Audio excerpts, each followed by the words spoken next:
Dear students, आज हम child psychology में अभिवृद्धि और विकास के सिद्धांत स्टडी कर रहे हैं। अक्सर कॉम्पिटिटिव एग्जाम्स के अंदर अभिवृद्धि और विकास के सिद्धांत से क्वेश्चन आ जाते हैं। मैं आपको अभी 5 मिनट में सारे सिद्धांत याद करा दूंगा। क्या क्वेश्चन पूछा जाता है वो सारा अपन अभी जान लेंगे। आपको कभी सिद्धांत याद करने की जरूरत नहीं पड़ेगी। तो आज हम स्टडी करने जा रहे हैं अभिवृद्धि और विकास के सिद्धांत। तो सबसे पहले आपको पता होना चाहिए दोस्तों, बहुत सारे सिद्धांत हैं।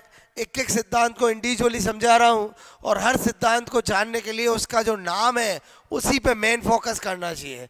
पहला है एक रूपता का सिद्धांत या समान प्रतिमान का सिद्धांत। दोस्तों, ये सिद्धांत कहता है कि सभी बच्चों के अंदर विकास का जो क्रम होता है वो हमेशा समान होता है।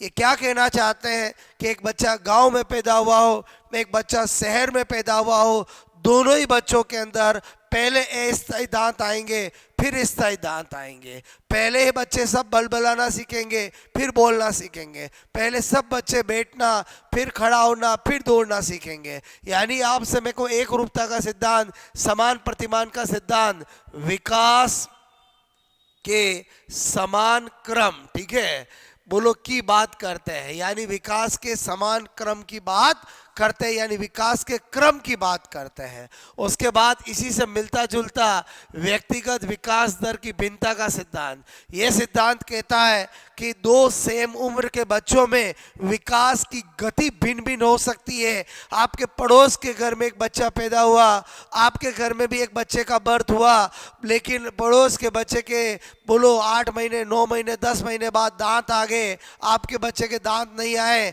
तो ये एक बोलो व्यक्तिगत विकास दर की भिन्नता का सिद्धांत कहता है कि विकास की गति भिन्न भिन्न हो सकती है।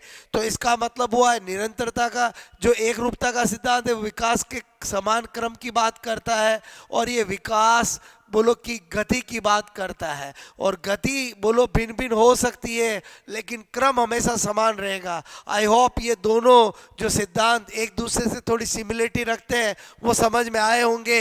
एक रूपता का सिद्धांत या समान प्रतिमान का सिद्धांत विकास के क्रम की बात करता है, जबकि व्यक्तिगत विकास दर की भिन्नता का सिद्धांत विकास की गति की बात करता है। उसके बाद निरंतरता का सिद्धांत, तो हर लोग कहते हैं कि विकास एक सतत चलने वाली प्रक्रिया है। हर लोग के अनुसार विकास सतत, ठीक है, सतत चलने वाली प्रक्रिया है, ठीक है। इसमें आकस्मिक कुछ नहीं होता है, विकास एक सतत चलने वाली प्रक्रिया है। ओके, तो ये भी आपको पता होना चाहिए।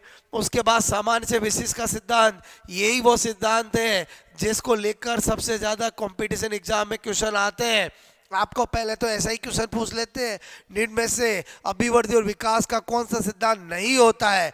तो आपको पता होना चाहिए सामान्य से विशिष्ट ऑप्शन हो और एक विशिष्ट से सामान्य हो, तो सामान्य से विशिष्ट का सिद्धांत होता है। क्या कहना चाहता है ये सिद्धांत कि जब भी बच्चे बोलना सीखते हैं तो पहले सामान्य शब्द, ठीक है, पहले सामान्य शब्द, जैसे बोलो माँ है, बोलो दादा है, बोलो दा है, बोलो आपसे मैं कह रहा हूँ पापा है, ये बोलना सीखते हैं, ठीक है। और जब बच्चे थोड़े से बड़े हो जाते हैं तो विशिष्ट शब्द, ठीक है, विशिष्ट शब्द का मतलब मम्मी, बोलो आपसे मैंने कहा दादी, ये विशिष्ट शब्द होते हैं, ये बोलना सीखते हैं। तो हमेशा अभिवृद्धि और विकास का सिद्धांत सामान्य से विशिष्ट होता है, न कि विशिष्ट से सामान्य होता है। उसके बाद आश्रितता से स्वायत्तता का सिद्धांत, ये सिद्धांत कहता है कि बालक का जब जन्म होता है तो वो पूरी तरह से माता पिता पर आश्रित होता है। केवल स्वयं मल मूत्र त्याग के अलावा सभी कार्य जो है वो अपने माता पिता पर डिपेंडेड होता है। लेकिन जैसे जैसे बड़ा होता है वो खुद के कार्य खुद करने लगता है।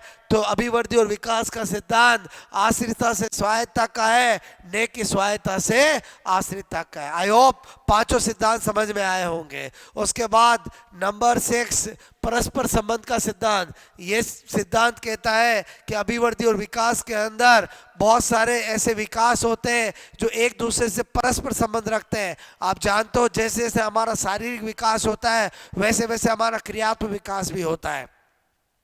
जैसे जैसे हाथों और पैरों में ग्रिप आती है, हम चीज़ों को पकड़ना भी सीखते हैं। जैसे जैसे मानसिक विकास होता है, वैसे वैसे भाषात्मक विकास भी होता है।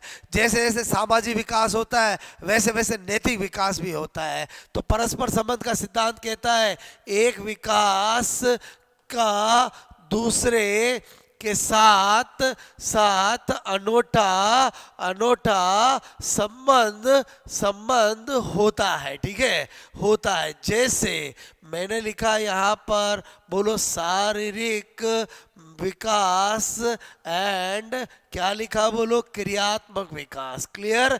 इसी तरह से बात करें मानसिक विकास, मानसिक, ठीक है, मानसिक विकास एंड भाषात्मक विकास। क्लियर, भाषात्मक। इसी तरह से सामाजिक एंड नैतिक। आई होप आपको ये सारा समझ में आया होगा। क्लियर। उसके बाद वेरी वेरी इंपॉर्टेंट दोनों, एक सिफेलोकोडल मस्तिष्कोद्दीपकी का सिद्धांत, एक प्रॉक्सिमो डिस्टिल का सिद्धांत।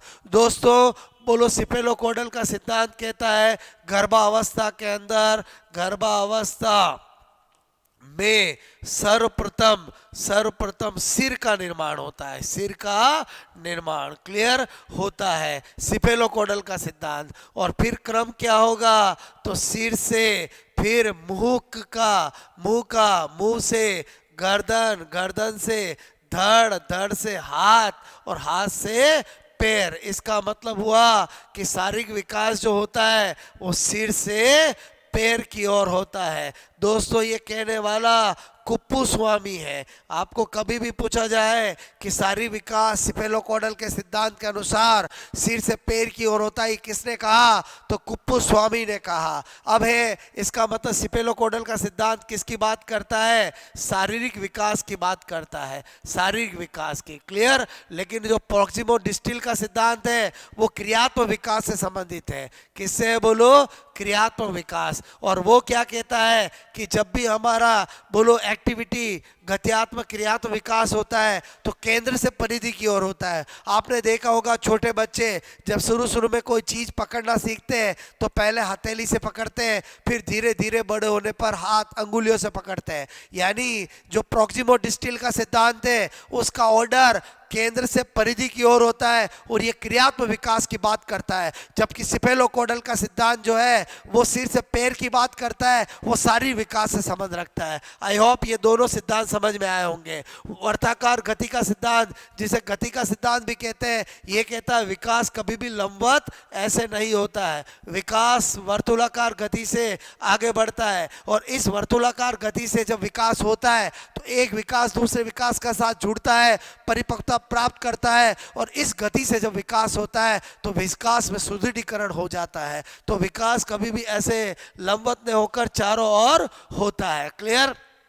इसका मतलब कभी भी पूछा जाए विकास की गति कैसी होती है तो वर्ताकार सर्कुलर इसकी गति होती है। और उसके बाद स्त्री और पुरुष की परिपक्वता में अंतर का सिद्धांत दोस्तों ये कहना चाहता है कि स्त्री और पुरुष के अंदर परिपक्वता का मतलब यहाँ पर जो आपसे मैं कहना चाह रहा हूँ रिप्रोडक्टिव, बोलो जननिक रूप से, बोलो जननिक रूप से, यानी रिप्रोडक्टिव पॉइंट ऑफ से आपको पता होना चाहिए फीमेल जो होती है उसमें परिपक्वता जननिक अंगों में पहले आती है, मेल में बाद में आती है। क्लियर। इसीलिए महिलाओं की बोलो जो शादी की उम्र है वो पुरुषों से थोड़ी कम होती है। आई होप आपको ये भी समझ में आया होगा। दोस्तों मैंने अभिवृद्धि और विकास के 10 के 10 सारे सिद्धांत को अच्छे से समझाया है। आई होप आपको समझ में आया होगा। कमेंट्स करके बताएं। मैं यही चाहता हूँ कि चीज़ों को आप रटे नहीं, एग्जाम आपका ऑब्जेक्टिव है तो आपके फंडे जब क्लियर होंगे तो क्वेश्चन भी राइट होंगे। Okay, best of luck.